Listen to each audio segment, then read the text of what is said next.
बिस्मिल्लाहिर्रहमानिर्रहीम। तमाम दोस्तों को वेलकम करते हैं अपने चैनल के ऊपर। और आज डिस्कशन का जो हमारा मौजू होगा वो सिंपली क्योंकि टियर वन रिटेलर के हवाले से बहुत से लोगों की इंफॉर्मेशन जो है, लेकिन टियर टू रिटेलर जो है क्या वो टैक्स दे रहा है, और अगर गलती से कोई टियर टू रिटेलर जो है वो सेल्स टैक्स के अंदर रजिस्टर हो जाता है तो उसकी एक्सक्लूजन जो है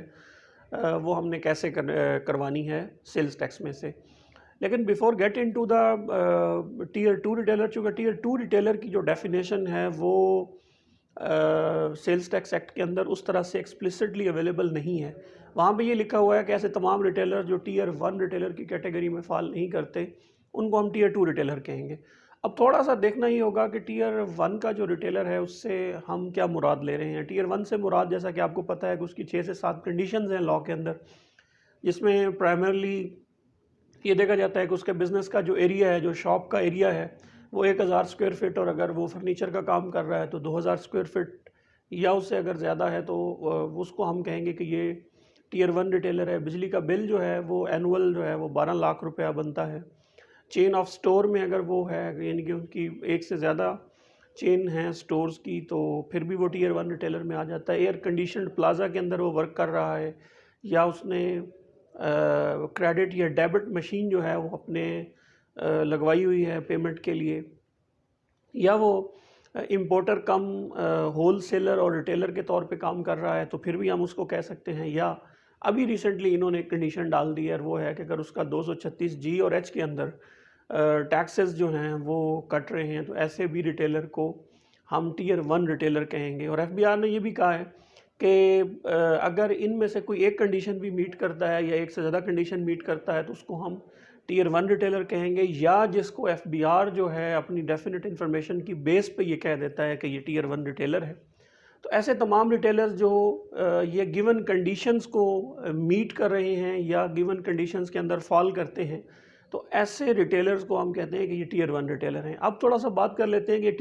टियर टू रिटेलर क्या है। टियर टू रिटेलर बेसिकली ये है कि जो इन तमाम कैटेगरीज़ के अंदर फॉल नहीं करता,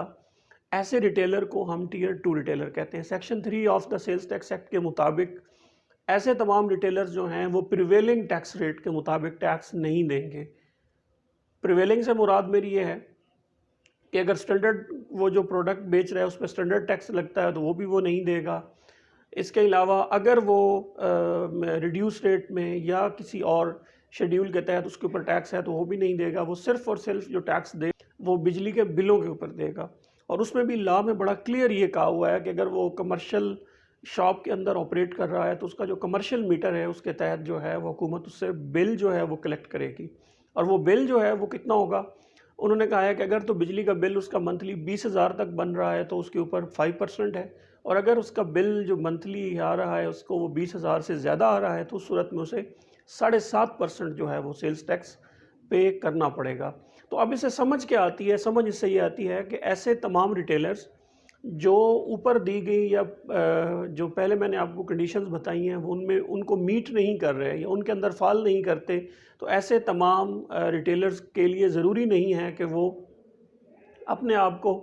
पॉइंट ऑफ एक बात तो ये है कि सेल्स टैक्स में रजिस्टर्ड होने की उन्हें ज़रूरत नहीं है, क्योंकि वो ऑलरेडी जो अपना सेल्स टैक्स है वो बिजली के बिलों के ऊपर पे कर रहे हैं। दूसरी चीज़ ये है कि ऐसे तमाम रिटेलर्स को पॉइंट ऑफ सेल या किसी किस्म का भी जो रिपोर्टिंग सॉफ्टवेयर है वो इंस्टॉल करने की भी ज़रूरत नहीं है। तीसरी चीज़, ऐसे तमाम रिटेलर्स जो हैं वो किसी किस्म की कोई जीएसटी इनवॉइस जो है वो भी इशू करने के मजाज नहीं है, क्योंकि वो सेल टैक्स में रजिस्टर्ड होने के ही मजाज नहीं है। और अगर आखिरी बात, ऐसे किसी रिटेलर को गलती की वजह से या गिवन इंफॉर्मेशन की वजह से एफबीआर जो है वो अगर रजिस्टर कर देता है सेल्स टैक्स के अंदर, तो उनके पास ये राइट मौजूद है कि वो अपनी जो फैक्ट्स हैं वो अपने कंसर्न्ड कमिश्नर के सामने रखें और अपने आप को सेल्स टैक्स में से एक्सक्लूड करवाएं। और अभी रिसेंटली एफबीआर ने सेल्स टैक्स के जो रूल्स हैं एक्सक्लूजन के उनको भी काफ़ी ईज डाउन कर दिया है। वो वीडियो भी मेरे चैनल पे मौजूद है, आप वो भी जाके देख सकते हैं। तो आप अगर आपको गलती से यहाँ पे डाल दिया जाता है इस कैटेगरी के अंदर, तो ना सिर्फ आप डी रजिस्ट्रेशन के लिए अप्लाई करें, अपने आप को सेल्स टैक्स में से निकालें, प्लस ये है कि अगर आपको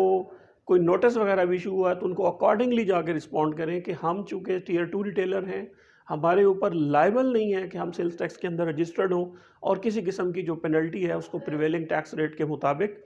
पे करें। तो ये बेसिकली एक कन्फ्यूजन थी जो इस वक्त मार्केट के अंदर आ रही है कि क्या,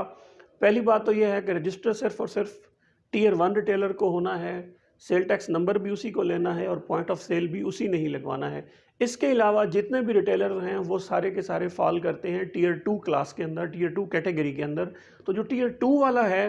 उसके लिए ज़रूरी नहीं है कि वो अपने आप को सेल टैक्स में रजिस्टर्ड करवाए, पीओएस लगवाए या सेल्स टैक्स की जो है वो जनरल सेल्स टैक्स की या जीएसटी इनवॉइस इशू करे या किसी किस्म का कोई रेट है वो लगा के आगे क्लाइंट्स को बेचे।